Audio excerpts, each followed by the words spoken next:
مال جان و خرد کسی برتر اندیشه و نگذرد. شاعرم که شدیم به به.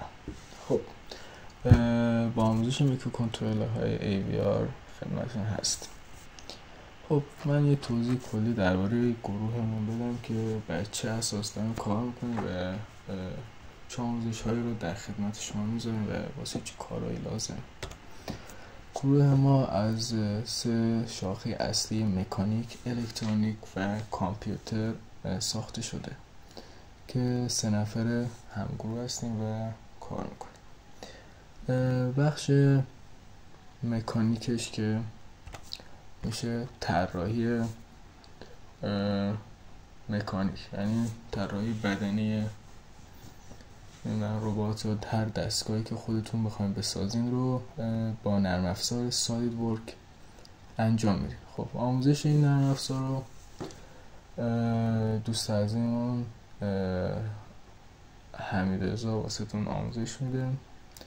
در محیط سالید ورک میتونین که بدنی رباتی که میخوایم واسه خودتون بسازین، رباتایی که هستن خودمون داخل این دوره‌های آموزشی واسهتون از کدنویسی و مدار بستنش رو توضیح میدیم. اونجا میتونین بدنش رو بکشین، مکانیزم حرکتش و غیره. و حتی که بخوان ایده رو ارائه بدین واسه دبیراتون میتونین از این نرم افزار استفاده کنین. این نرم افزار واسه پرینترست بود یا حتی بخوان ایدهتون ارائه بدین میتونین از شبیه سازش استفاده کنین و دستتون رو به استادتون ارائه بدین. این نرم افزار از مبتنی تا حرفه آموزش تولید میشه و داخل همه سایت ها واسه تون میذاریم: تلگرام، یوتیوب، اینستا. نه آموزش سایت ورک میذاریم اگر خواستیم استفاده کنیم. و بحث دیگه‌ای که پیش میاد بحث الکترونیک. خب طراحی بردهای الکترونیک، شما هر مداری که میخواین، هر دستگاهی بخواین درست کنین مدار الکترونیکی داره دیگه. طراحی این بخش با نرم افزار آلتیوم دیزاینر انجام میشه.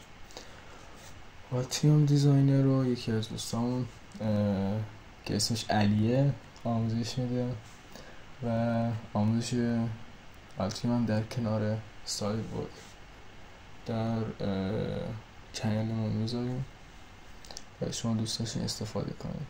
و این آموزش از مبتنی تا حرفه آموزش داده میشه و شما میتونید استفاده کنید. و توضیحات دیگه هم که خودشون داخل فیلماشون میدن دیگه در حد معرفی بگیم. و نرم افزارهای کدنویسی. نرم افزار کدنویسی زیاده، مثل ویژوال استودیو کد، استاک اوورفلو. اینا واسه کدنویسی هست که ما به اینا زیاد کار نداریم. ما از نرم افزار مخصوص AVR به نام CodeVision AVR استفاده میکنیم. این نرم افزار مخصوص میکروکنترلرهای AVR که ما در این دوره از میکروکنترلرهای AVR استفاده میکنیم. خب شما هر پروژه‌ای که بخوایم ببندیم، یا اصلا خودت بگم بخش کامپیوترمون میشه این برنامه‌نویسی. شما هر رباتی رو بخواید کنترل کنید یا هر دستگاهی که مثلا مثلا یک فنی میخواد طبق دما خاموش بشه، مثلا میگه اگر دما از اقل گذشت فن روشن شه، این رو باید با کد نویسی انجام بدید. کد نویسی هم که با نرم افزار کدویژن AVR آموزش داده میشه و مدرسش هم که من.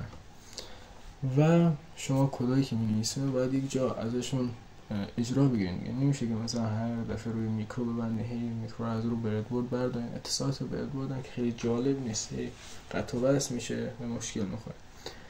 واسه رفع این مشکل از نرم افزار شبیه ساز بردهای الکترونیکی پروتوس استفاده میکنه.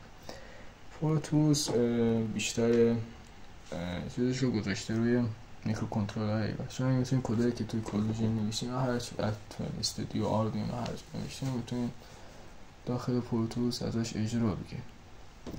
اتوبوس مشکلی که داره باگ زیادشه. شما کدای کوچیک رو میتونی ازش، یعنی مثلا کد سیم کارتی باشه، کدای سنگین باشه رو نمیتونی، چون باگ داره، درست انجام نمیده در حدی که بدونی کارتون درست پیش میره یا نه.